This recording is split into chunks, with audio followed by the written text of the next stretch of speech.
Hey everyone, we are back. It's Wednesday, and that means it's New Comic Book Day! Now, we're only going to review one comic this time because, well, it was that good. And it is Furiosa #1. If you're reading the Mad Max comics and you haven't gotten around to reading Furiosa #1 yet, you're going to want to skip this video because everything we say from this point forward is going to be a spoiler. Now this was really interesting because it tells Furiosa's story of how she connected with the wives. Yes, we knew that Furiosa was going to be the next Mad Max comic, and I was trying to think what story they would get or what story they would use, because there's a couple of stories that they could use. Mm-hmm. She was taken, so they could have did that story when she was a child. She's lost her arm at some point. They could have done that story. Yeah.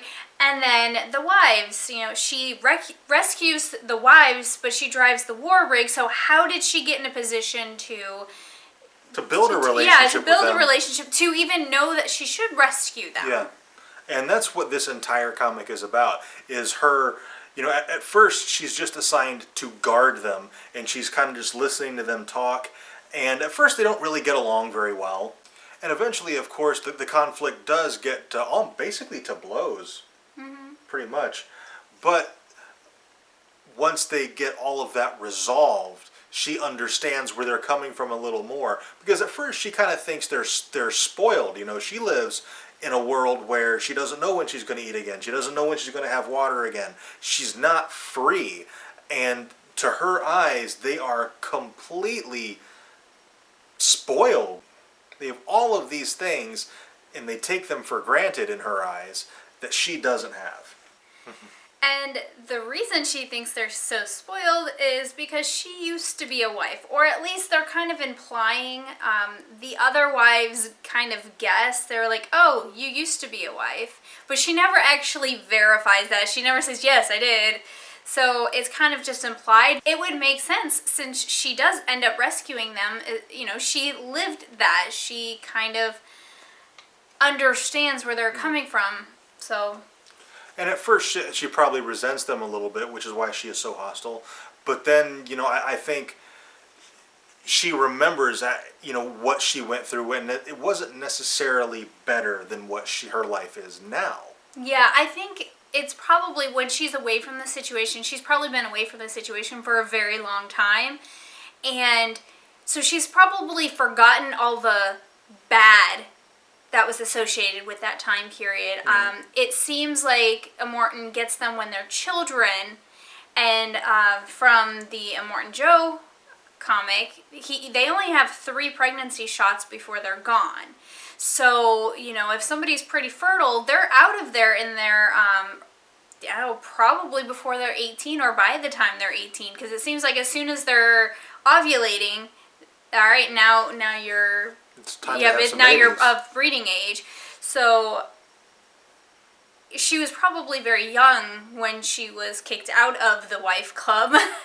And it's been many years, and so she's probably kind of forgotten and had glorified it in her mind, and being back and guarding them, she got to see it all over again. It was probably brought up all these repressed memories that she had of her time there.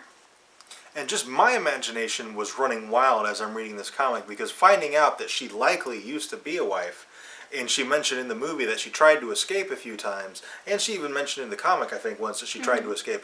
And I imagine, as a wife, when she tried to escape, that's probably when she lost her arm. Probably. And at that point, then she's deformed, and Immortan Joe doesn't want her anymore. It's a good theory, yeah. And that's nowhere implied in the film or in the comic. That's my imagination telling the story. But it's as likely as anything else. Yeah.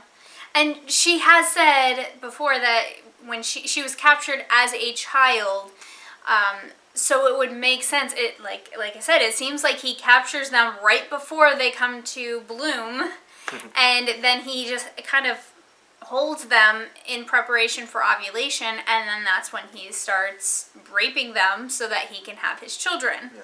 Now, if you've seen Furiosa and you remember the little scene with the chastity belt, we get the background as to why they were forced to wear those. Yes. Now, Cheeto is still a virgin, but she has started ovulating, so now she is available to breed. And so when Immortan Joe visits them, he says, I'm going to start with you. And Dag loses her mind and basically, like, verbally attacks Immortan Joe, saying, no, you're not going to poison her. You've poisoned all of us. And so he takes her in the back and punishes her.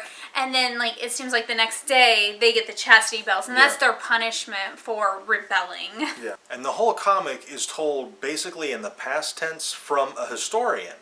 And at the very end, she gives us, well, this is what happened and history repeats, but, that is another story kind of a thing. And it's going to be picked up in Max #1. So really looking forward to seeing what they're going to do exactly. Is it going to be, after the Fury Road film? Did you get that? I got that impression.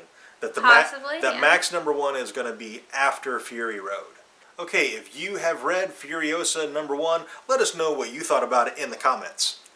Also, don't forget to like and subscribe.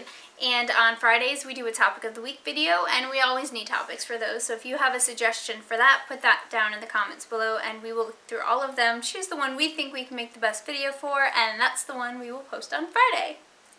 Thank you very much for watching. We will see you next time.